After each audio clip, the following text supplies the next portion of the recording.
धन्यवाद आपका। और मुझे प्रसन्नता हो रही है आप लोगों के बीच आकर के। अ, आदरणीय जो निदेशक हैं डॉक्टर नम्रता जी, मेरे बहुत प्रिय डॉक्टर रमण मिश्र जी और सभी जो शिक्षक मित्र इसमें शामिल हैं, आप सबका अभिवादन अभिनंदन। आवाज़ आ रही है ना मेरी क्लियर एकदम? जी सर। हाँ ठीक है, बस ठीक है। जैसा कि आप सब जानते हैं और आपने स्वयं बताया भी है कि मुख्यतः जो यह पुनश्चर्या पाठ्यक्रम केंद्रित है वो भारतीय भाषाओं और ज्ञान परंपरा के अंतः संबंध पर है, या भारतीय भाषाओं में ज्ञान परंपरा किस तरह अभिव्यक्त होती रही है, हुई है, उस पर हुई है। बहुत सारी बातें आप लोगों की हो चुकी होंगी बहुत से लोगों से। आज जो मैं मुख्य रूप से बात करूंगा वो ये कि भारतीय ज्ञान परंपरा हिंदी में किस तरह आई है, या हिंदी में किस तरह भारतीय ज्ञान परंपरा का विकास हुआ है, कैसे वो वहाँ विकसित हुई है, इस बिंदु पर हम लोग बातचीत करेंगे। और इसके साथ साथ थोड़ी बहुत बातचीत मैं जो लोक भाषाएं हैं उनका भी करूँगा, कुछ अन्य भारतीय भाषाओं का भी संदर्भ बीच में लूँगा। सामान्यतः जैसा कि आप सब जानते हैं और जो बातचीत हो रही होगी, जब हम भारतीय ज्ञान परंपरा की बात करते हैं तो यह उचित ही है कि पहले हम संस्कृत की बात करते हैं। संस्कृत में चूंकि हमारी एक महान जो संपदा है ज्ञान की, वो उस भाषा में सुरक्षित है, आज भी उसमें काम हो रहा है, नवोन्मेष हो रहा है, तो यह उचित ही है कि संस्कृत पर बातचीत होती है। हमारे जो आर्ष ग्रंथ हैं उन ग्रंथों की बात होती है, हमारा जो चिकित्सा विज्ञान रहा उसकी बातचीत होती है, आयुर्वेद जिसे कहते हैं, गणित के जो हमारे अनुसंधान थे उनकी बातचीत होती है। तमाम चीज़ें भारत में इस कहेंगे कि ज्ञान भूमि में, भारत तो ज्ञान भूमि भी है, इस ज्ञान भूमि में जो चीज़ें होती रहीं उनका हम जिक्र करते हैं, उनकी बात करते हैं। यह दुख का प्रसंग सदा से रहा है कि लंबी जो गुलामी रही, औपनिवेशिक सत्ता का जो शासन रहा हम पर, उसने हमारी बहुत सारी चीज़ों को, हमारे अनुसंधान को दबा दिया, या बहुत सारे लोगों ने उसका लाभ उठा करके एक तरह से कह सकते हैं अपना नाम बना लिया, यश कर लिया। लेकिन चूँकि हम उदारमना लोग हैं, भारत के लोग बहुत उदारमना हैं, और इस उदारता का जो बड़ा फायदा है वो ये रहा है कि हम इस विषाद में बहुत नहीं पड़ते कि हमारा क्या खो गया। हम जानते हैं कि हमारा क्या है और हम उसको निरंतर विकास की ओर ले जाना चाहते हैं। तो ये बहुत अच्छा है कि इन दिनों राष्ट्रीय शिक्षा नीति के आने के बाद निरंतर भारतीय ज्ञान परंपरा पर बातचीत हो रही है। यह एक बड़ी भूमिका है। बड़ी भूमिका यह भी है कि पहली बार किसी शिक्षा नीति में भारतीय भाषाओं का संदर्भ है, मातृभाषाओं का संदर्भ है, वरना शिक्षा नीति में भाषाओं का तो संदर्भ आ ही नहीं पाता था, भारतीय भाषाओं का। और ऐसा होने के कारण होता यह था कि भाषाएं उपेक्षित रह जाती थी। यह जो हुआ पिछले तमाम वर्षों में कि हिंदी, संस्कृत या भारत की अन्य सभी प्रमुख भाषाएं वो ज्ञान विज्ञान का साधन ही नहीं रह गईं। ले देकर सारी बातचीत अंग्रेजी में होने लगी, सारी चीज़ें अंग्रेजी की उपलब्ध होने लगी हमारे पास। हमारे वहाँ तो विडंबना यह भी हो गई कि व्यक्ति को अपना विषय बढ़िया आता है कि नहीं आता, अपने विषय में उसकी गहराई है कि नहीं है, लेकिन अगर उसे अंग्रेजी आती है तो लोग उसे विद्वान मानने लगे।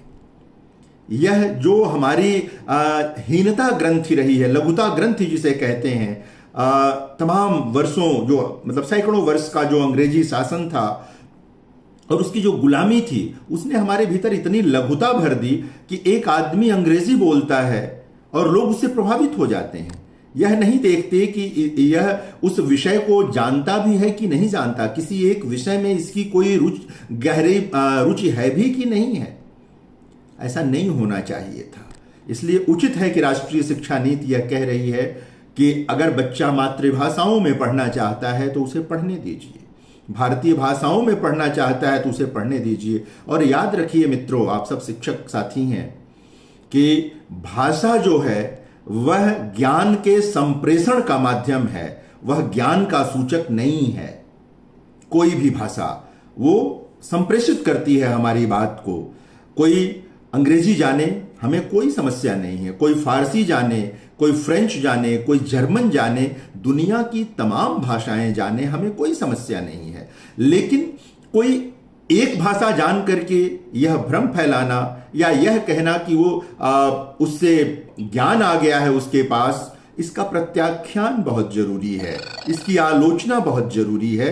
और राष्ट्रीय शिक्षा नीति ने यह अवसर हमें दिया है। इस अवसर के कारण ही आज हम ये बातचीत कर पा रहे हैं। आज यह हुआ है कि भारतीय भाषाओं में जो लोग काम करते रहे हैं वो लोग स्वाभिमान के साथ सामने आ रहे हैं और अपनी बात रख रहे हैं। अब जिनको अंग्रेजी नहीं आती या जो लोग अंग्रेजी नहीं बोल सकते, लेकिन जिनको गणित में दक्षता है, जिनको भौतिक विज्ञान में दक्षता है, जिनको तमाम अन्य विषयों में दक्षता है, वो लोग अपनी बात रख रहे हैं, कह रहे हैं। यह कितनी बड़ी विडंबना है। मैं मूल विषय पर आऊं उसकी पृष्ठभूमि के तौर पर, कि बच्चे का गणित बहुत अच्छा है, वो मध्य प्रदेश में पढ़ता है, उत्तर प्रदेश में पढ़ता या पढ़ती है, बिहार में पढ़ती है, या भारत के किसी हिस्से में पढ़ती है, और अपनी जो उसकी मातृभाषा है या उसके प्रदेश की जो भाषा है उसमें उसने पढ़ाई की है, उसका गणित, उसका विज्ञान सब कुछ बहुत अच्छा है, लेकिन उसे अंग्रेजी नहीं आती, इसलिए आईआईटी के संस्थानों में या मेडिकल के संस्थानों में उसके भीतर लघुता भर दी जाती है, हीनता भर दी जाती है, और हमारे तमाम बच्चे बच्चियों ने आत्महत्या कर ली। यह उस देश में हो रहा है जो ज्ञान की धरती है, जो सभी भाषाओं का आदर करने वाली धरती है। इसलिए जरूरी है कि हम थोड़ा पीछे लौट करके उत्खनन करके यह देखें कि हम जिस भारत भूमि में हैं वह ज्ञान को किस तरह देखती रही है, ज्ञान की परंपरा को कैसे विकसित करती रही है, और जो ज्ञान बाहर से भी आया उसके प्रति वो सम्मान का भाव महसूस करती रही है। किसी दूसरे के ज्ञान पर डाका डालने की कोई प्रवृत्ति भारतीय मन में कभी नहीं रही। हमारे लोग नहीं करते रहे। हमारे अनुसंधानों पर यूरोप के लोगों ने, पश्चिम के लोगों ने अपने महल खड़ा कर लिए, हम लोग चुप रह गए। लेकिन आपको भारतीय विज्ञान का कोई व्यक्ति, चिकित्सा का कोई व्यक्ति नहीं मिलेगा जिसने उधर का कोई अनुसंधान अपने नाम करने की कोशिश की हो। ये सब चीजें ज्ञान विज्ञान, ज्ञान परंपरा से जुड़ी हुई हैं। यह देखना होगा कि वो कौन सी बातें थीं कि हमारा आयुर्वेद, जो हमारी ज्ञान परंपरा का की निधि है, वह कैसे पीछे चला गया और सिर्फ एलोपैथ आगे आ गया। मैं ये नहीं कह रहा कि एलोपैथ कोई बुरी चीज है, तमाम रोग एलोपैथ में ही सही हो पाते हैं, लेकिन आयुर्वेद की जो बड़ी भूमिका रही है वो कैसे चली गई, वो कैसे कहीं पर्दे के पीछे चली गई, इस पर भी विचार करना चाहिए और देखना चाहिए। और ये आत्मालोचन से ही संभव है। और राष्ट्रीय शिक्षा नीति ने हम लोगों को यह अवसर दिया है, हम सभी जो पढ़ने पढ़ाने वाले लोग हैं उनको यह अवसर दिया है कि एक बार सोचें और पलटकर अपने अतीत में देखें कि हम क्या थे, क्या हो गए, क्या होंगे अभी। ये हम ही को सोचना होगा। तो ये बातें मैं प्रस्तावना के तौर पर करना चाहता था। हमारा ज्योतिष जो है, पता नहीं आप में से कितने लोगों को ये मालूम है कि जो हमारा ज्योतिष है उसका जो एक बड़ा विज्ञान है जिसे हस्तरेखा विज्ञान कहते हैं, उस जिसको सामुद्रिक शास्त्र भी कहते हैं कुछ लोग, उस भारत से सीखे हुए लोगों ने, कीरो जैसा आदमी जो यूरोप में था, उसने भारत में सीखा और वो हस्तरेखा का बड़ा विद्वान और बड़ा ज्ञानी बना पश्चिम में जाकर के। यह ज्ञान तो हमारा था, ये हमारे ज्योतिष का एक हिस्सा रहा। ठीक है कि फलित ज्योतिष का एक हिस्सा बनता है, रेखाओं को पढ़ने का एक हिस्सा बनता है। मैं सिर्फ प्रसंग बस ये बता रहा हूं कि हमारी चीजें कितनी महत्वपूर्ण रही हैं। अगर आप लोक साहित्य की ओर जाएंगे, देखेंगे, आप में से कुछ लोगों को तो पता ही होगा कि दो कवि ऐसे हुए हैं, घाघ और भट्टरी। नाम पता नहीं आप लोगों ने सुना है कि नहीं सुना है, घाघ और भट्टरी। कृषि विज्ञान के जो बड़े संस्थान हैं वहां घाघ और भड्डरी को बाकायदा रेफर किया जाता है, उनको रेफर किया जाता है। घाघ की जो कविताएं हैं, घाघ के जो दोहे हैं, दो मतलब पूरा वो कविताओं में बातचीत है। भड्डरी की जो कहावतें हैं वो सब रेफरेंस संदर्भ के तौर पर कृषि विज्ञान के संस्थानों में रखी गई हैं। और आज भी जो बड़े कृषि वैज्ञानिक हैं वो इस बात पर आश्चर्य करते हैं कि ये सामान्य ज्ञान किसान लोग, उनको ये सब कैसे पता था कि बारिश कब होगी, मौसम कैसा होगा, खेती के लिए क्या क्या जरूरी है। वो मिट्टी देख करके कैसे अनुभव से बता देते थे कि ये इस मिट्टी में क्या कमी है, क्या अच्छाई है। तो और घाघ और भड्डरी हमारे अपने देश में हुए। वो उस ढंग के पढ़े लिखे लोग भी नहीं थे कि पश्चिम में जाकर या भारत में ही उनको कोई विधिवत बड़ी शिक्षा मिली हो, ऐसा भी नहीं था। लेकिन आज अभी भी अगर आप गांव की तरफ चले जाएंगे, खासकर यूपी और बिहार में अगर आप चले जाएंगे, संभव है मध्य प्रदेश में भी हो ये, कि वहां पर आपको किसानों की जिह्वा पर आपको घाघ और भड्डरी मिल जाएंगे, उनकी बातें मिल जाएंगी। यह हमारी ज्ञान परंपरा की निधि है जिसे हम भूल चुके हैं। हम कृषि विज्ञान की तमाम खोजों के लिए पश्चिम की ओर देखते रहे हैं, लेकिन अपने ही घाघ और भड्डरी को नहीं समझते, उनका अनुवाद नहीं करवाया गया। अब धीरे धीरे लोग उनकी बातें, जो रिसर्च पेपर्स लिखते हैं कृषि वैज्ञानिक, उसमें उनके संदर्भ आते हैं, बातें उनकी आती हैं कि आप उस 13 कार्तिक 3 किसान, इस तरह 13 कार्तिक 3 आषाढ़, इस तरह के जो उक्तियां हैं उस पूरे दौर की और इन महापुरुषों की, उनको देखिए, वो विज्ञान पर आधारित हैं, वो अवैज्ञानिक सूक्तियां नहीं हैं और सिर्फ अनुभवजन्य भी नहीं हैं। उनके पीछे उनका गहरा अनुसंधान है, जो जाहिर है कि कोई बड़ा लैब उनका नहीं था जिसे ढूंढ कर निकाला जाता कि इस लैब में घाघ ने ये सारी चीजें की, इसमें भड्डरी ने ये काम किया। और ये हिंदी में उपलब्ध है, हमारी लोक भाषाओं में उपलब्ध है, लोक में उपलब्ध है, भोजपुरी या अवधी, इस तरह की भाषाओं में ये सभी उनकी कहावतें, उनकी कविताएं उपलब्ध हैं। ज़ाहिरा तौर पर हम अवधी को और हिंदी के भीतर पढ़ते रहे हैं, गोस्वामी तुलसीदास और अन्य जो जायसी, सब कवियों को हम पढ़ते रहे हैं।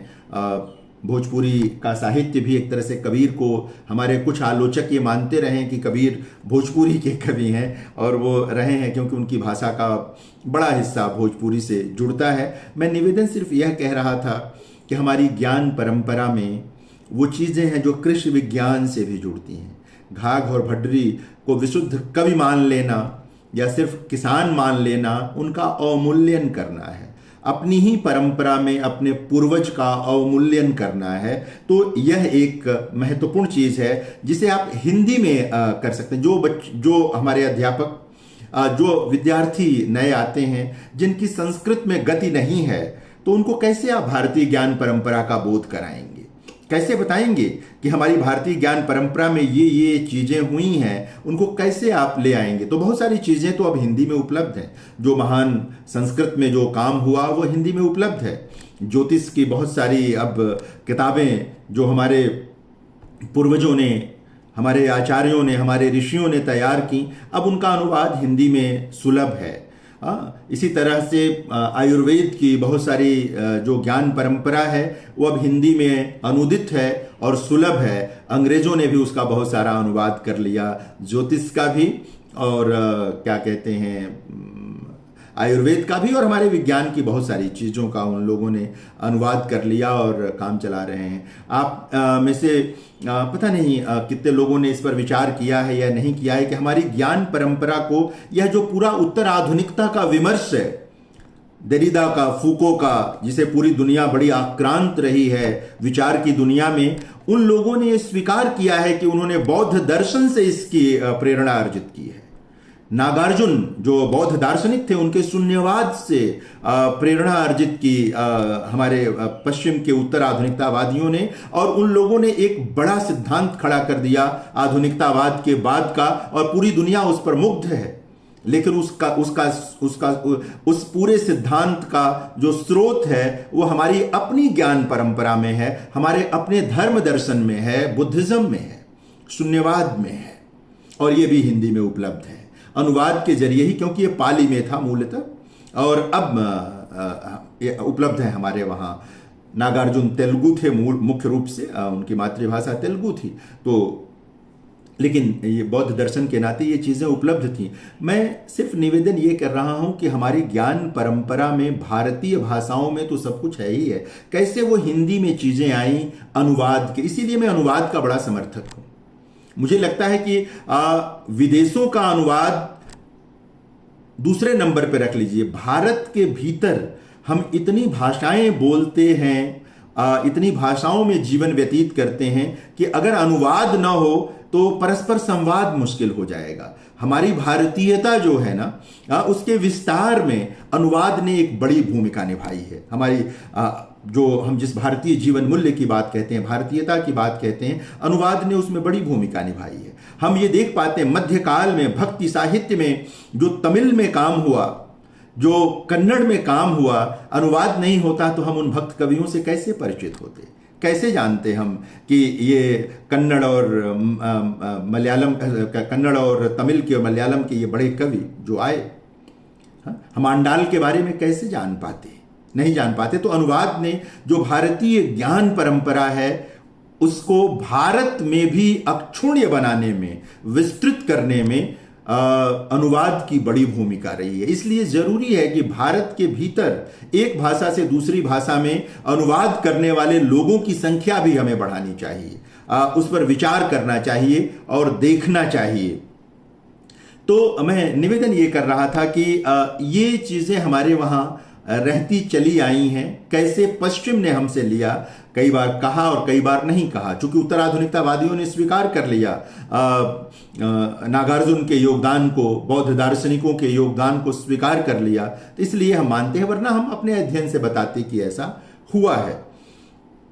मैं आपको भक्ति साहित्य की ओर ले चलना चाहता हूं, इसीलिए मैं आपको तमिलनाडु और कर्नाटक की ओर ले गया, अंडाल की ओर ले गया। और जो पता नहीं कई बार समय नहीं मिलता है इसलिए नहीं होता है, एक बार जो लोग भी साहित्य के विद्यार्थी हैं, सिर्फ हिंदी के नहीं, वो संस्कृत के भी विद्यार्थी हों या किसी भी भारतीय भाषा के विद्यार्थी हों, उन्हें भक्ति साहित्य की ओर जरूर जाना चाहिए। और जब मैं भक्ति कह रहा हूं तो भारतीय भक्ति साहित्य की बात कर रहा हूं, यानी उन्हें आसाम के भक्ति साहित्य को भी देखना चाहिए, उन्हें बंगाल के, महाराष्ट्र के, गुजरात के और दक्षिण के जो अखिल भारतीय आंदोलन था उसकी ओर जरूर जाना चाहिए, देखना चाहिए।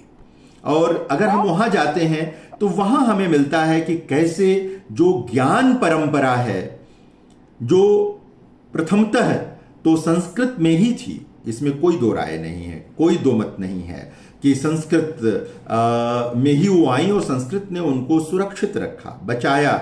लेकिन कैसे वो अनुदित होकर के, और कई बार अनुदित होकर नहीं, कई बार पुनर्सृजित होकर के, क्योंकि भक्त कवियों ने अनुवाद नहीं किया, भक्त कवियों ने पुनर्सृजित किया। अगर गोस्वामी तुलसीदास के वहां अगर कोई ज्ञान परंपरा की चीज आई है तो अनुवाद में नहीं है, वो पुनर्सृजन में है। इसी तरह दक्षिण के भक्त कवियों के वहां भारतीय ज्ञान परंपरा की बातें अगर आई हैं, भारतीयता के जीवन मूल्य आए हैं, तो वो पुनर्सृजन में आए हैं। और इसको समझने की जरूरत होती है, इसको देखने की जरूरत होती है। और अगर हम इसको समझेंगे तो हम देखेंगे कि कितनी बड़ी भूमिका है। कभी विचार करना चाहिए कि गोस्वामी तुलसीदास जी जो संस्कृत के बड़े ज्ञानी थे, और इसका प्रमाण उन्होंने रामचरितमानस में ही दिया है, संस्कृत में भी लिख करके दिया है, लेकिन रामचरितमानस का जो मुख्य हिस्सा है वो अवधि में है, भाखा में है। कभी विचार करना चाहिए कि जो तुलसीदास संस्कृत में ही कविता लिख सकते थे और राम कथा को पुनः संस्कृत में ही रच सकते थे, उन्होंने भाखा को क्यों चुना, अवधि को क्यों चुना? इसीलिए कि भारतीय ज्ञान परंपरा, भारतीय जीवन मूल्य, भारतीयता के तमाम तत्वों को सामान्य जनता तक ले जाना था। क्योंकि पूरी जनता तो संस्कृत कभी नहीं पढ़ पाई ना, वो संभव नहीं है, वो एक कठिन अनुशासन है पढ़ना, और धीरे धीरे चीजें आती है। लेकिन भाखा तो सब लोग जानते हैं, जो पढ़ना नहीं जानता है वो सुन के समझ लेता है। तो इस पर विचार करना चाहिए कि गोस्वामी जी क्यों आए, मैं अन्य भक्त कवियों की बात अभी नहीं कर रहा। तो और आप जब गोस्वामी जी का अध्ययन करते हैं और देखते हैं तो आप देखिए कि हमारी ज्ञान परंपरा में हमारी ज्ञान परंपरा और हमारे जीवन मूल्य किस तरह एक दूसरे से नाभिनाल बद्ध हैं। हमारी ज्ञान परंपरा सिर्फ भौतिकता को बढ़ाने वाली नहीं रही है। हमारी ज्ञान परंपरा अर्थ केंद्रित नहीं रही है, सिर्फ धन कमाने की परंपरा नहीं रही है, वो जीवन मूल्यों को बढ़ाने वाली रही है। यानी कि हमारी ज्ञान परंपरा परिवार, समाज और राष्ट्र तीनों को एक साथ लेकर चलने वाली रही है। वहां व्यक्तिवाद के लिए जगह नहीं है हमारी ज्ञान परंपरा में। हमारी ज्ञान परंपरा व्यक्ति विशेष के लिए बिल्कुल नहीं है। वहां व्यक्ति, परिवार, समाज और राष्ट्र तीनों समान रूप से महत्वपूर्ण। इसलिए आप जब गोस्वामी जी के वहां जाएंगे मित्रों तो आप देखेंगे कि वहां परिवार कितना महत्वपूर्ण है। आप पूरे परिवार की संरचना देखिए। आप यह भारतीय ज्ञान परंपरा और भारतीय जीवन मूल्य की देन थी कि राजपाठ मिलने के बाद भी भरत गद्दी पर नहीं बैठे। यह हमारी ज्ञान परंपरा की चीज है और उसी ज्ञान परंपरा से निश्चित जीवन मूल्य की बात है। उस जीवन मूल्य को कि सत्ता नहीं बढ़ी है, भ्रातृत्व बड़ा है, परिवार बड़ा है, हमारे जीवन मूल्य बड़े हैं। सत्ताएं आ सकती हैं, जा सकती हैं, लेकिन यह जो हमारा पारिवारिक धर्म है वह नहीं जा सकता। तो यह पारिवारिक धर्म हमारी ज्ञान परंपरा के भीतर की चीज है। हमारी ज्ञान परंपरा को दो हिस्सों में देखना चाहिए मित्रों। एक तो वह जो अनुसंधान पर आधारित है, यानी जहां पर हमारा चिकित्सा विज्ञान है, जहां हमारा गणित है, जहां हमारा ज्योतिष है, ये तमाम चीजें जो हैं जहां जो अनुसंधान केंद्रित है, जिसने मनुष्यता को रोगग्रस्त होने से बचाया, एक तरह से मनुष्यता की औषधि तैयार की, गणित से भी, चिकित्सा से भी और ज्योतिष से भी, तमाम चीजों से बचाया। जिस हीनता ग्रंथि की बात मैं कह रहा हूं, एक और भी विशिष्टता है कि तमाम खोजों के बावजूद भारतीय ज्ञान परंपरा की जो सीख है कि आप में कोई श्रेष्ठता ग्रंथि कभी नहीं आनी चाहिए, जिसको सुपीरियरिटी कॉम्प्लेक्स अंग्रेजी में कहते हैं, वह चीज नहीं आनी चाहिए कि आप किसी से बड़े हैं। आप भारत में ये नहीं पाएंगे। और यही वजह है कि हम वसुधैव कुटुंबकम की अवधारणा दे पाए। जो अपने को श्रेष्ठ समझेगा, जो अपने को बड़ा समझेगा, जो अपने को एक तरह से केंद्रीय समझेगा, वो कभी भी विश्व बंधुत्व की अवधारणा नहीं दे सकता था। यह वही दे सकता है जिसके पास सबके लिए अवकाश है, सबके लिए स्पेस है। तो मैं निवेदन यह कर रहा था कि हमारी ज्ञान परंपरा को एक तो यह जो अनुसंधान केंद्रित है, विज्ञान केंद्रित है, उसमें देखना है। दूसरा वह जो समाज केंद्रित है, यानी जिसमें परिवार आता है, जिसमें तमाम रिश्ते आते हैं। और तीसरा जो हमारी ज्ञान परंपरा का रूप है वो सांस्कृतिक रूप है, जहां पर हमारे पढ़ने पढ़ाने की पूरी प्रक्रिया है, जहां गुरु शिष्य का संबंध है ना। इन सारी चीजों को, तो ये तीन अवधारणाओं में हमारी ज्ञान परंपरा को विभाजित करके, एक अनुसंधान केंद्रित जो विज्ञान की ओर जाती है, दूसरा जो समाज केंद्रित जहां परिवार है, दाम्पत्य है, भाई बंधु हैं, मित्र हैं, ये सारे लोग हैं, और तीसरा सांस्कृतिक पहलू की ओर देखना है। और जहां पर हमारे वहां जो संस्कृति है ना, वह भी ज्ञान आधारित है। हमारा जो सांस्कृतिक विकास है वह ज्ञान आधारित है। हमारा जो पूरा प्रारूप है, आप देखेंगे समाज में रहने का, खाने पीने का, तमाम चीजों का, वो ज्ञान आधारित है। आप देखें अलग अलग इलाकों का जो पूरा भोजन विन्यास है हमारे वहां, वो इसी पर केंद्रित है, सांस्कृतिक भिन्नता के अनुरूप है, और वो ज्ञान से चीजें जुड़ी हुई हैं। कोई कहीं किसी पर कोई चीज आरोपित नहीं है हमारे वहां। तो यह भी एक चीज देखने की है। पूरा भक्ति साहित्य जो है मित्रों, वह भारतीय ज्ञान परंपरा को लोक भाषा, तब की लोक भाषाएं ही थी वो, अब भाषा की बात आ गई है, लोक भाषाओं में, भारतीय भाषाओं में पुनर्सृजित किया है कवियों ने ज्ञान परंपरा को। तो ये देखने की ज़रूरत है। आप जब हम कहते हैं कबीर के वहाँ हम जाते हैं, और कबीर के वहाँ कबीर को पढ़ने पढ़ाने के कई ढंग हैं हमारे वहाँ। कबीर को पढ़ते हुए जब हम तमाम जो प्रत्याख्यान हैं उनके वहाँ जाति धर्म को लेकर के उसकी बात करते हैं, लेकिन जब वो गुरु शिष्य की बात करते हैं, या जब वो जीवन मृत्यु के प्रश्नों की बात करते हैं, यह भारतीय ज्ञान परंपरा की चीज है मित्रों। हमारे वहां मृत्यु जो है वो कभी भी अंत की चीज नहीं रही है, वो प्रस्थान की चीज मानी गई है। हमारे वहां हमारी ज्ञान परंपरा में मृत्यु अंत का सूचक नहीं है, एक नए आरंभ का सूचक है। कबीर की कविता में आपको इसके अनेक प्रसंग मिलेंगे। यह हमारी ज्ञान परंपरा है कि जहां सिर्फ यह जीवन महत्वपूर्ण नहीं है, मृत्यु भी महत्वपूर्ण है। हमारी ज्ञान परंपरा मृत्यु का भय नहीं पैदा करती। वह आप हिंदी कविता में अगर आएंगे तो कबीर इसके बड़े उदाहरण के तौर पर आपको मिलेंगे। गुरु शिष्य संबंध तो आप लोग बार बार दोहराते होंगे, गुरु गोविंद दो खड़े काको लागो पांव, है ना। या जब दूसरा देखेंगे, जब वो कहते हैं कि घट के भीतर और या जलकुंभी के माध्यम से जब वो बात करते हैं सारी चीजें और जीवन के तमाम रहस्यों की बात करते हैं, तो ये वही चीजें हैं जो हमारे वहां आपको परंपरा में ज्योतिष में चीजें मिल जाएंगी, हमारे धर्म ग्रंथों में जो चीजें मिल जाएंगी।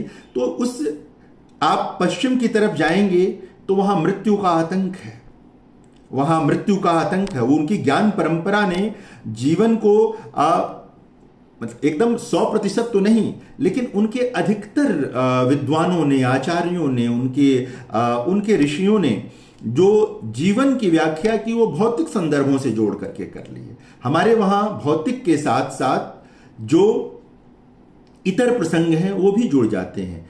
इसलिए इसको याद रखिए कि हिंदी में हमारे कवियों ने जीवन की बहुत सुंदर व्याख्या की और उसके साथ इसका विस्तार किया, लेकर के आए। हमारी ये अपनी ज्ञान परंपरा है जहां पर हम पॉलिटिकल साइंस पढ़ते हैं, मार्क्सवाद पढ़ते हैं और एक यूटोपिया की बात करते हैं कि कोई ऐसा राज्य बनेगा, कोई ऐसा समाज बनेगा जहां शोषण नहीं होगा। लेकिन हमारे वहां तो राम राज्य की परिकल्पना है और वो कविता के भीतर है और ये भारतीय ज्ञान परंपरा की चीज है। एक हमारा पोएट, हमारा एक कवि, बड़ा कवि, शिखर कवि, शीर्ष कवि, वह सिर्फ कविता ही नहीं कर रहा है, कविता के भीतर राजनीति विज्ञान भी लेकर के आता है और एक पूरी परिकल्पना राम राज्य की रखता है कि कैसा राष्ट्र होना चाहिए, राजा को कैसा होना चाहिए। ये ज्ञान परंपरा ही है। ज्ञान परंपरा जो समाज को लेकर चलने वाली है, संस्कृति को लेकर चलने वाली है। तो हिंदी में कैसे आती है, तो गोस्वामी जी इसके बड़े उदाहरण हैं। गोस्वामी तुलसीदास की कविता में ऐसे तमाम प्रसंग आपको मिलेंगे। उनके आलोचक लोग भी हैं बड़ी संख्या में, लेकिन उनके वहां बहुत सारे संदर्भ हैं जो आपको दिखाते हैं। हालांकि वो संस्कृत का ग्रंथ है, अनुवाद में है महाभारत। आप महाभारत को सिर्फ कविता की तरह पढ़ेंगे तो बात अलग है, लेकिन अगर उसे आप एक राजनीति विज्ञान की किताब की तरह पढ़ेंगे तो वह एक अद्वितीय किताब है।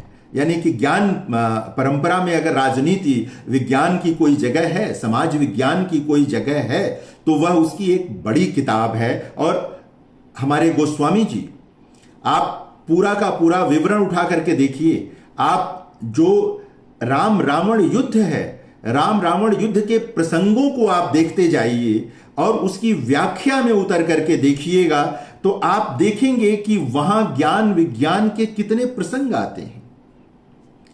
और वो प्रसंग चूंकि संस्कृत में थे, लेकिन अवधि में नहीं थे, भोजपुरी में नहीं थे, लोक में नहीं थे, इसलिए हमारे कवि ने उसका पुनर्सृजन किया, उसे ले आए उस जनता तक जो जनता जाहिर है कि संस्कृत नहीं जानती थी, नहीं पढ़ सकती थी। इसको बराबर हमें अपनी स्मृति में रखना चाहिए और देखना चाहिए। ज्ञान परंपरा में और क्या चीजें हैं? हम पॉलिटिकल साइंस की बात करते हैं कि समाज को कैसा होना चाहिए, उसके लिए कुछ सूत्र तैयार करते हैं। लेकिन हमारे कवियों को देखिए, आप रहीम को देखिए, उनके नीति के दोहे देखिए, यहां तक कि रीतिकालीन कवि बिहारी के नीति के दोहे देखिए। ये नीति के दोहे क्या हैं? क्या ये ज्ञान परंपरा की चीज नहीं है? क्या हमें और आपको यह एक रास्ता नहीं दिखाते हैं कि समाज की संरचना में हमारा योगदान क्या होना चाहिए और समाज की संरचना होनी कैसी चाहिए? यानी कि ये विशुद्ध कविताएं नहीं हैं कि सिर्फ कविता पढ़ा और आनंद लेकर सो गए। ये वे कविताएं हैं जो हमें चेतस बनाती हैं, जो हमें जगाती हैं और हमें ये बताती हैं कि कैसे, किस प्रकार हमें रहना चाहिए, पिता पुत्र के संबंध कैसे होने चाहिए, भाई भाई का संबंध कैसा होना चाहिए, पति और पत्नी का संबंध का, दाम्पत्य की अगर गोस्वामी जी के वहां आप जाते हैं तो दाम्पत्य के लिए आपको किसी जो समाज विज्ञान में निर्धारित नियम है उनको आप न भी पढ़ें तो भी आपका जीवन बहुत सुंदर हो सकता है, जान सकते हैं। सरल शब्दों में उस चीज को लेकर आते हैं। आपको अगर मैरिज एक्ट नहीं पता है तो भी आप जान सकते हैं कि एकल निर्वाह सबसे बड़ी चीज है, कैसे उसमें चीजें रहनी चाहिए और जानी चाहिए। ये अगर आप इसको ज्ञान परंपरा से जोड़कर देखेंगे तो आपको नित्य नवीन अर्थ मिलेंगे, नए रास्ते मिलेंगे। आप समाज में, परिवार में रहने के लिए सोशल कंस्ट्रक्ट पढ़ते हैं, आप समाज में, मतलब आपको समाजशास्त्र की किताब देखनी पड़ती है। हमारे जो सरकार के द्वारा बनाए गए नियम हैं उनको आप इन कविताओं से, इन महाकवियों से गुजर करके देखिए, थोड़ा बहुत अंतर आएगा, क्योंकि वो बहुत पीछे के समाज में 400 साल पहले, 300 साल पहले, 500 साल पहले हुए हैं। लेकिन लगेगा रे, अगर इन बातों को मान लिया जाए और ईमानदारी से जीवन में उतार लिया जाए तो ये तमाम जो समाज में न्याय के नियम बने हैं इनकी कोई जरूरत ही नहीं होगी। शोषण के लिए जब कोई जगह नहीं होगी तो शोषण के विरुद्ध सिद्धांत बनाने की जरूरत नहीं होगी। ये हमारी अपनी ज्ञान और नैतिक परंपरा में चीजें आती रही हैं और होती रही हैं। आप हमारे बड़े कवि जो हैं, आप देखिएगा भक्ति काल में दोनों तरह की चीजें आपको मिलती हैं। भक्ति काल में आपको भारतीय परंपरा पर गर्व है, जो कि उचित है, वहां तमाम चीजें हैं, लेकिन वहीं पर यह भी मिलता है कर्म की प्रधानता। यह भारतीय ज्ञान परंपरा है जो बताती है, जब रैदास कहते हैं कि मन चंगा तो कठौती में गंगा, तो वो ये नहीं कहते कि गंगा स्नान नहीं जाना चाहिए। वो कहते हैं कि आप जा सकते हैं गंगा स्नान को, लेकिन अगर अवसर नहीं है और आप अपने कर्म में तत्पर हैं तो कर्म प्रधान है। और आप याद करें कि हमारा पूरा जो गीता का प्रसंग है वो कर्म आधारित प्रसंग है, कर्म आधारित प्रसंग है। तो ये सारे कवि जो हमारी ज्ञान परंपरा है उसी का पुनर्सृजन करते हैं, अपनी अपनी लोक भाषाओं में, अपनी अपनी मातृभाषाओं में लेकर के आते हैं। और हिंदी में तो हमारे भक्त कवियों ने इसे विशेष तौर पे किया। आप जब भ्रमर गीत पढ़ रहे होते हैं सूरदास का, और उसमें जो आप स्त्रियों की बहस देखते हैं तो उन लोगों की बात का यह खंडन है कि स्त्रियां जो है हमारे वहां कम पढ़ती लिखती थीं। वो स्त्रियां जिस तरह उद्धव से बहस करती हैं, जिस तरह तर्क वितर्क करती हैं, वो ज्ञान परंपरा से अपरिचित होकर तो नहीं कर सकती थीं। वो उससे परिचित हैं, तभी वो बातचीत करने में सक्षम हैं और बातचीत कर रही हैं। आप हर जगह जाएंगे तो आपको ये चीज मिलेगी। हिंदी में या साहित्य में जब ज्ञान परंपरा आएगी तो जाहिरा तौर पर वो गणित की तरह नहीं आएगी। यहां 2 धन 2 बराबर 4 नहीं होगा। यह चिकित्सा शास्त्र की किसी औषधि की तरह नहीं आएगी कि आप इस गोली को खा लें या इस चूरन को खा लें तो बुखार उतर जाएगा या कर लेंगे। जब साहित्य में ज्ञान परंपरा का निवेश किया जाता है, जब साहित्य में ज्ञान परंपरा आती है तो वह अनिवार्य रूप से जीवन मूल्य की तरह आती है, वह सामाजिक मूल्य की तरह आती है। और हमको इसी तरह उसको रिलेट करके देखने की जरूरत, जैसा मैंने घाघ और भट्टरी से कहा। घाघ और भट्टरी लोक में हैं, बातें कर रहे हैं, लेकिन किसान उनसे सीख रहे हैं और किसान उनसे अपनी फसल का विकास भी कर रहे हैं, उसकी रक्षा भी कर रहे हैं। कब पानी देना है, कब खाद देनी है, कब फसल कटनी है, तमाम चीजें वहां से वो ले लेते हैं और सीख लेते हैं। आप अगर आधुनिक साहित्य में आएंगे तो आप में से कुछ लोगों को पता होगा, हमारे एक आचार्य हुए महावीर प्रसाद द्विवेदी, कुछ जो हिंदी के लोग होंगे वो जानते होंगे। सरस्वती के संपादक थे, विचारक थे, उन्होंने संपत्ति शास्त्र नाम की एक किताब लिखी। अब आप सोचिए कि हिंदी के एक पत्रकार को, साहित्यिक पत्रकार को क्या जरूरत थी कि इकोनॉमिक्स की एक किताब लिखता। यही ज्ञान परंपरा के विकास का मामला, चूंकि उनको मालूम था कि यह जो हिंदी की जनता है, हिंदी के लोग हैं, इनमें बहुत थोड़े से लोग हैं जिनकी अर्थशास्त्र की कोई विधिवत पढ़ाई है या जो उधर के अध्ययन की ओर जा सकते हैं। तो उन्होंने सबकी चेतना के लिए किताब, और ये उसी की परंपरा है जो चाणक्य का अर्थशास्त्र है, ये उसी परंपरा में देखना चाहिए। ज्ञान की जो परंपरा चाणक्य के वहां है अर्थशास्त्र को लेकर, वही आप संपत्ति शास्त्र में आएंगे। और जब आप संपत्ति शास्त्र उस किताब को पढ़ते हैं आज की तारीख में, तो उसमें आपको कई चीजें मिलती हैं। उसमें जो अंग्रेजों की आर्थिक अनीति है उस पर तो बातचीत हो ही रही है।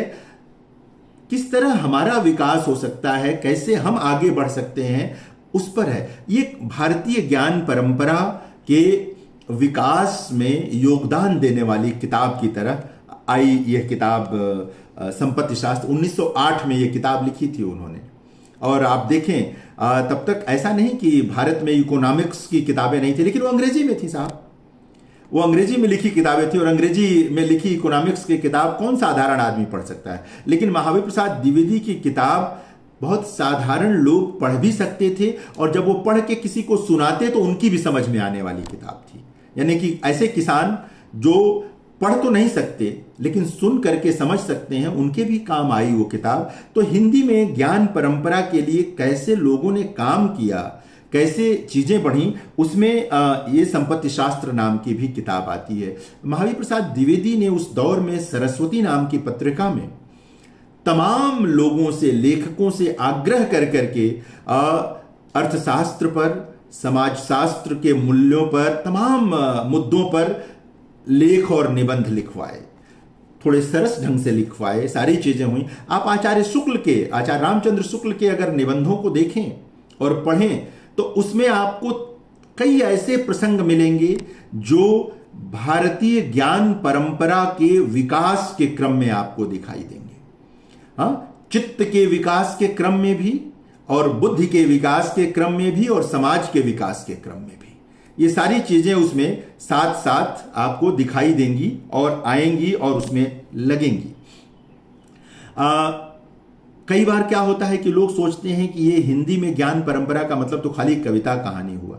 आपको ऐसे बहुत सारे लोग मिलेंगे, सीधे सीधे आपको बाद के दिनों में तो ऐसे लोग आए जिन्होंने इतिहास की किताबें सीधे हिंदी में लिखी, जिन्होंने राजनीति विज्ञान की किताबें सीधे हिंदी में लिखी, जिन्होंने प्रबंधन की किताबें, मैनेजमेंट जिसे कहते हैं, प्रबंधन की किताबें सीधे हिंदी में लिखी, कॉमर्स की किताबें सीधे हिंदी में लिखी, वाणिज्य की किताबें हिंदी में लिखी। और ये सब हमारी ज्ञान परंपरा के विकास की चीज है। याद रखिए कि ये अगर नहीं होंगी और हम हिंदी का मतलब सिर्फ कविता कहानी तक रखेंगे तो बात नहीं। इसलिए मैं दोनों बातें आपके सामने रख रहा हूं कि कैसे भारतीय ज्ञान परंपरा साहित्य में आकर पुनर्सृजित हुई और कैसे कुछ विद्वानों ने सीधे सीधे हिंदी में इसे संभव किया। महावीर प्रसाद द्विवेदी और उनके बाद के लोगों में कई किताबें आपको मिलेंगी। आपको ऐसी किताबें भी मिलेंगी जो आर्ष ग्रंथों से प्रेरणा लेती हुई लिखी गई और उनमें सामाजिक संरचना में सुधार के लिए वो किताबें आई, स्त्री जीवन में सुधार के लिए वो किताबें आई। आप अगर इसी 1908 के आसपास, 9 के आसपास हिंदी में छपने वाली पत्रिका गृहलक्ष्मी और स्त्री दर्पण को याद करेंगे, जो रामेश्वरी नेहरू और तमाम लोग निकाल रहे थे इलाहाबाद से, प्रयागराज जो अब है वहां से। नहीं, प्रयाग तो खैर सदा से रहा, प्रयाग इलाहाबाद भी जब था तब भी उसको प्रयाग कहते थे। तो वहां से उसको निकाल रहे थे लोग। नाम चलता है ना, जैसे काशी है, बनारस है, जितना में सारे नाम हैं, प्रयाग भी है, इलाहाबाद भी है। तो वहां से रामेश्वरी नेहरू निकालती थी और उस पत्रिका में, स्त्री दर्पण पत्रिका की फाइल अगर आप देखिएगा तो आपको आश्चर्य होगा कि हिंदी में उस दौर में स्त्री जीवन को लेकर, स्त्री शिक्षा को लेकर, स्त्री चिकित्सा को लेकर के बहुत सारगर्भित लेख छप रहे थे। आज की गृह लक्ष्मी तो खाना बनाने की विधियां छापती है और तरह तरह की चीजें छापती है, क्योंकि इसको लगता है कि स्त्री का यह काम है आज, जबकि नहीं होना चाहिए 21वीं शताब्दी में। लेकिन 20वीं शताब्दी के बिल्कुल आरंभिक वर्षों में हिंदी के संपादकों को, हिंदी की जो स्त्री संपादक थी, उनको ये लगता था कि जो हमारी ज्ञान परंपरा है उसमें स्त्री और पुरुष में ज्ञान का कोई भेद नहीं किया गया है। वो परिस्थितियों ने ये भेद पैदा किया, अन्यान्य कारणों ने ये भेद पैदा किया, लेकिन हमारी अपनी कह सकते हैं कि जो मूल अवधारणा है हमारी, उसमें वो भेद कहीं नहीं था। तो उस ओर जाने की जरूरत है और देखने की है। अध्यापक पूर्ण सिंह के पता नहीं निबंधों में को कितने लोगों ने आप में से देखा है। अगर आप देखेंगे तो आपको लगेगा कि वो सिर्फ लिखने के लिए लिखे गए निबंध नहीं है। हो सकता है उसमें नीति की भी बातें हैं, तमाम चीजें हैं, लेकिन वो सारी बातें वही हैं जो भारतीय ज्ञान परंपरा एक स्वस्थ समाज के निर्माण के लिए बातें करती है, वो बातें उसमें आती हैं। कैसे? देखिए, आपके पास बहुत सारे खोज हो जाएं, अनुसंधान हो जाएं, आप बहुत सारी दवाइयां बना लें, बहुत सारे आप रॉकेट बना लें, कंप्यूटर बना लें, लेकिन अगर आपके लोग मानसिक रूप से बीमार हैं, अगर आपके लोगों का चित्त निर्मल नहीं है, बुद्धि विवेक साफ नहीं है, तो वो व्यर्थ हो जाता है। इसलिए भारतीय ज्ञान परंपरा का बराबर यह बल रहा कि आप वैज्ञानिक अनुसंधान करें, साथ साथ यह जो संस्कार वाला अनुसंधान है इसको भी जारी रखें कि चित्त निर्मल रह सके। हमारे आचार्य रामचंद्र शुक्ल जब कविता की परिभाषा करते हैं तो वो कहते हैं कि कविता शेष सृष्टि के साथ मनुष्य के रागात्मक संबंधों की रक्षा और निर्वाह का साधन है। शेष सृष्टि के साथ, यानी कि कविता जो लिख रहा है उसके लिए भी यह है कि वो शेष सृष्टि के साथ रागात्मक संबंधों की रक्षा और निर्वाह का साधन है, और जो पढ़ रहा है व्यक्ति उसके लिए भी उसी क्षण वो कविता शेष सृष्टि के साथ उसको जोड़ देती है। जो मैं आरंभ में निवेदन कर रहा था कि हमारे वहां व्यक्तिवाद के लिए कोई जगह ही नहीं है, न वैज्ञानिक अनुसंधान में न सामाजिक अनुसंधान में। हमारा वैज्ञानिक अनुसंधान भी समष्टि के लिए है, हमारा सामाजिक अनुसंधान भी व्यष्टि के लिए है। इसलिए हमारी ज्ञान परंपरा हमेशा व्यष्टि को केंद्र में व्यष्टि को केंद्र में, समष्टि को केंद्र में रखती है। वो समष्टि के लिए जाती है। व्यष्टि तो अकेले का मामला रह जाएगा। व्यष्टि से शुरू होगी जरूर चीज, लेकिन वो जाना है समष्टि की ओर। अगर समष्टि केंद्र में नहीं है तो चीज बिखर जाएगी, हट जाएगी। इसीलिए मैं कह रहा था कि वसुधैव कुटुंबकम की अवधारणा हमारे वहां इसी ज्ञान परंपरा की देन है। इसी चित्त की उदारता की जरूरत है कि समष्टि पर हम केंद्रित हैं, समष्टि पर केंद्रित हैं हम। तो इसको ध्यान में रखने की जरूरत है, और अगर हम इसको ध्यान में रखेंगे, देख पाएंगे, तो आपको सिर्फ हिंदी में नहीं, आपको जितनी लोक भाषाएं हैं उनमें भी आपको ज्ञान परंपरा का पुनर्सृजन दिखाई देगा। स्रोत भले ही वहां न हो, कुछ का है स्रोत, जैसे मैं कह रहा था कि घाघ के वहां स्रोत है, भट्टरी के वहां स्रोत है, लेकिन अगर नहीं भी है तो आपको पुनर्सृजन दिखेगा। हिंदी में तो विशेष तौर पर यह चीज दिखेगी ही और रहेगी ही। प्रेमचंद को आप सबने पढ़ा होगा, प्रेमचंद को आप पढ़ते हैं, आप प्रेमचंद की कहानियों को अगर आप पढ़ते रहें, आप प्रेमचंद के उपन्यासों को आप पढ़ें, तो वह सिर्फ सामाजिक और सांस्कृतिक विमर्श नहीं है। प्रेमचंद के पूरे साहित्य में आर्थिक विमर्श भी चलता रहता है, और वह जो आर्थिक विमर्श है वो नितांत भारतीय किस्म का आर्थिक विमर्श है। और यह आर्थिक विमर्श संभव ही नहीं हो पाता यदि भारतीय ज्ञान परंपरा की एक पृष्ठभूमि न होती। आप देखेंगे कि आप इस को सिर्फ एक सामाजिक घटना की तरह देखते हैं क्या, कि जिस समय होरी का भाई होरी जिस गाय को ले आया है उसको जहर दे देता है, तो धनिया चाहती है कि उसको सजा हो, लेकिन होरी उसका बचाव करना चाहता है। यह सामाजिक घटना नहीं है, यहां एक बड़ा आर्थिक प्रश्न भी है इसके बीच में। लेकिन इन सबको डिकोड करिए। एक गाय का जो स्वप्न है उसके वहां उसको देखिए। प्रेमचंद का जो निबंध है महाजनी सभ्यता उसको देखिए। रंगभूमि जो उपन्यास है उनका, उसमें जो पूंजीपतियों का पूरा आग्रह है उसको देखिए। जो सूरदास जैसे महान चरित्र का विरोध है, प्रतिरोध है, उसको देखिए। ये सिर्फ किस्सा कहानी का मामला नहीं है। वह जो प्रतिरोध है सूरदास में, वह ज्ञान परंपरा की उसी पृष्ठभूमि से आया है जिसका मैं निवेदन कर रहा था कि समष्टि को हम केंद्र में रखते हैं। उसको लगता है कि अगर ये फैक्ट्री बन जाती है तो हमारे गांव के लोगों का, हमारी बहू बेटियों का बाहर निकलना मुश्किल होगा। ये आप सोचें कि ये आज से 100 साल पुरानी बात है। रंगभूमि 1925 में प्रकाशित हुआ उपन्यास था प्रेमचंद का। तो अगर आप इसको देखेंगे, सारी चीजों को देखेंगे और इस ध्यान से अगर आप हिंदी का अध्ययन करेंगे, चाहे वो प्रेमचंद ने महाजनी सभ्यता जैसा निबंध लिखा। एक कथाकार को उसको लिखने की क्या जरूरत है? यह उसी का विकास है जो संपत्ति शास्त्र वाला प्रसंग में कह रहा था कि आर्थिक विमर्श का मामला है। ज्ञान विज्ञान, ज्ञान परंपरा के केंद्र में आर्थिक प्रश्न रहे हैं। आर्थिक प्रश्न इतने बड़े प्रश्न रहे हैं कि अंग्रेज आए और उन्होंने यहां सत्ता बना ली अपनी। अगर हम लोग उनकी चालाकियों को समझ गए होते, उन आर्थिक प्रश्नों को समझ गए होते, तो शायद ये मुश्किल हम लोगों के सामने नहीं आती, ये दिक्कत हम लोगों के सामने नहीं आती। आप देखें कि कैसे लोग सोचते हैं।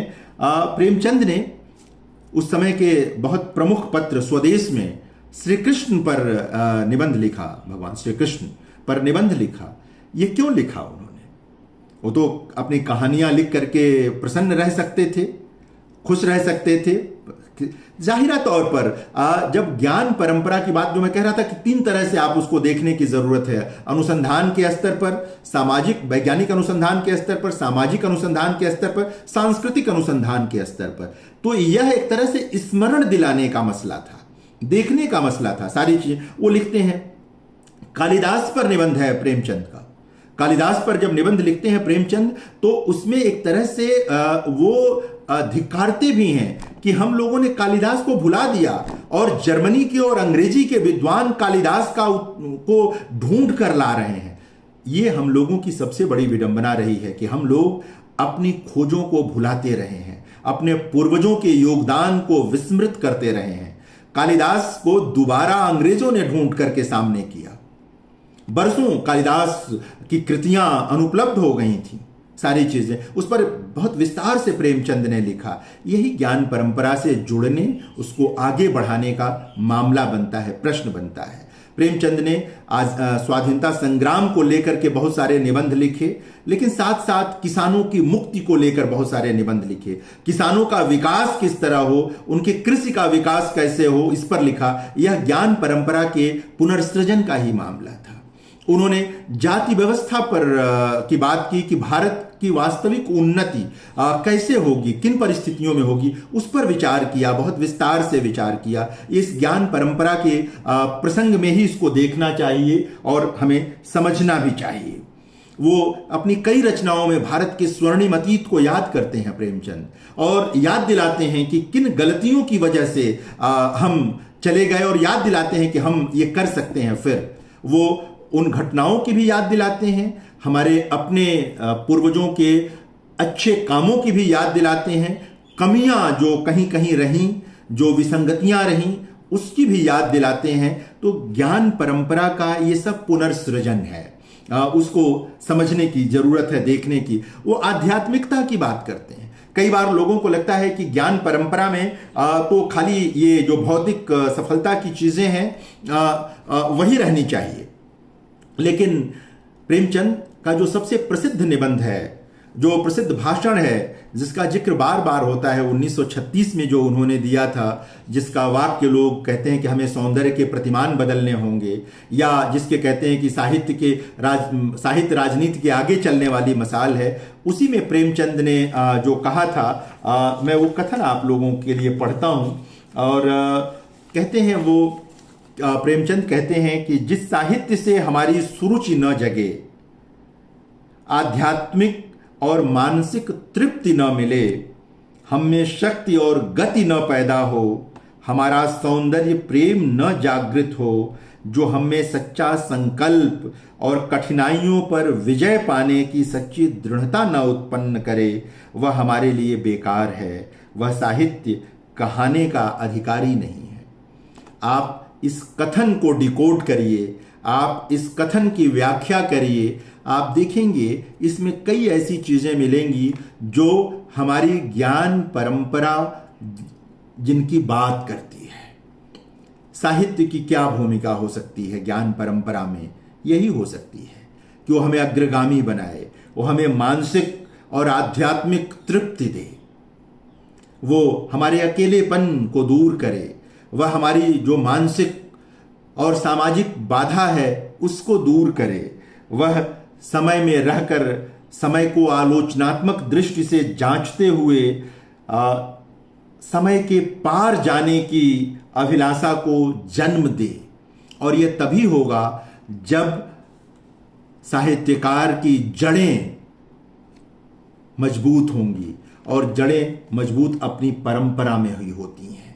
हाँ, परंपरा में जिसकी कोई परंपरा नहीं होती उसकी जड़ मजबूत नहीं हो सकती, होने की संभावना ही नहीं है। जाहिर है कि उसको तो नए ढंग से शुरुआत करनी पड़ेगी। तो हम लोग एक ऐसे समय में हैं, राष्ट्रीय शिक्षा नीति ने हमें यह अवसर दिया है कि हम लोग मूल्यांकन करें भारतीय ज्ञान परंपरा में जो चीजें हैं, लेकिन जिन पर धूल जमा दी है हम लोगों ने।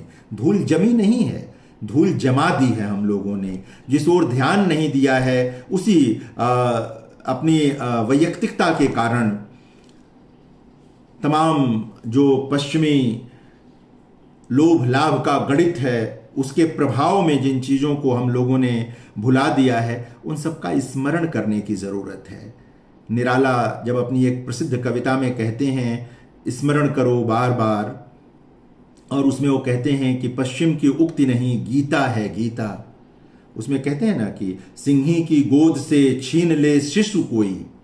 हाँ, उसमें कहते हैं ये संभव नहीं है। जो शक्तिशाली होता है उसके पास से कोई चीज नहीं निकाल सकता है। अगर हमारी चीजें हमसे छीन ली गई हैं, इसका मतलब कि हम अपने भीतर की ताकत को भूल चुके हैं। वो उसका स्मरण दिलाते हैं, और स्मरण दिलाते हुए कहते हैं कि पश्चिम की उक्ति नहीं गीता है गीता। और गीता क्या है?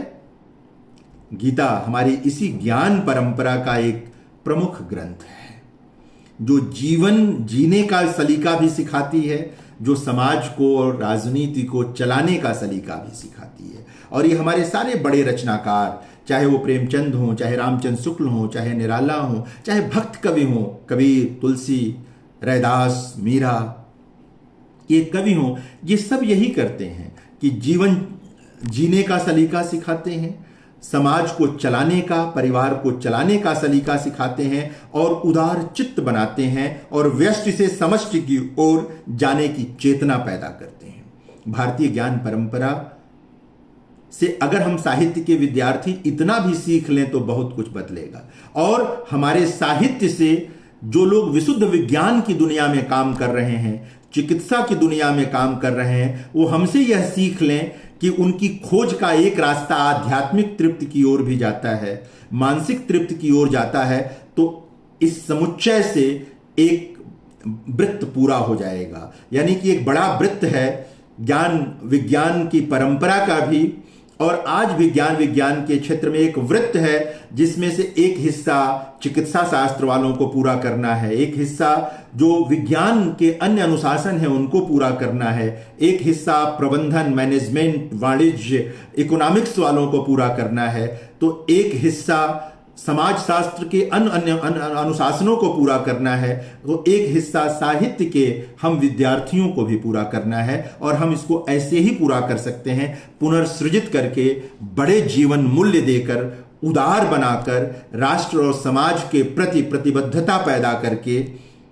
यही हमारी भूमिका हो सकती है। मुझे लगता है कि इसके बाद हम लोगों को बातचीत करनी चाहिए। अगर आप में से कुछ लोगों के सवाल हों तो हम लोग बात करेंगे। नरेंद्र कोहली ने महाभारत का पुनर्सृजन किया पूरा का। ऐसा तो है नहीं कि महाभारत उपलब्ध नहीं है या विवेकानंद का जीवन उपलब्ध नहीं। उन्होंने विवेकानंद के जीवन को पुनर्सृजित करके उपन्यास रचे, महाभारत को पुनर्सृजित करके उपन्यास रचे। यानी जो हमारी ज्ञान की परंपरा रही है उससे वे लोग भी परिचित हों जो संस्कृत नहीं जानते हैं, या जो संस्कृत में गहरे प्रवेश नहीं कर सकते। तो ये सारी चीजें आती हैं। राम की शक्ति पूजा जैसी कविता जब निराला लिखते हैं तो उस ज्ञान परंपरा का स्मरण करते हुए ही लिखते हैं। बिना उसकी स्मृति के वो कविता संभव नहीं है। वो महाकवि तुलसीदास पर केंद्रित कविता लिखते हैं तो उसी ज्ञान परंपरा को याद करते हुए लिखते हैं। तो बस निवेदन यह है कि हम साहित्य के विद्यार्थी अपनी भूमिका को समझते हुए राष्ट्रीय शिक्षा नीति में जो भाषाओं का योगदान का मामला है ज्ञान विज्ञान के संदर्भ में, उसको निभाएं, अनुवाद करें, ढेर सारी चीजों का कराएं और पुनर्सृजित भी करें। तो हम लोग बातचीत करेंगे अब।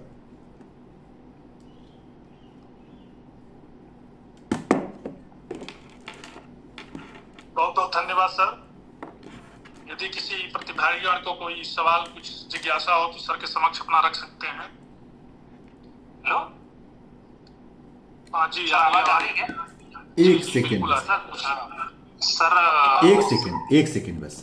जी जी सर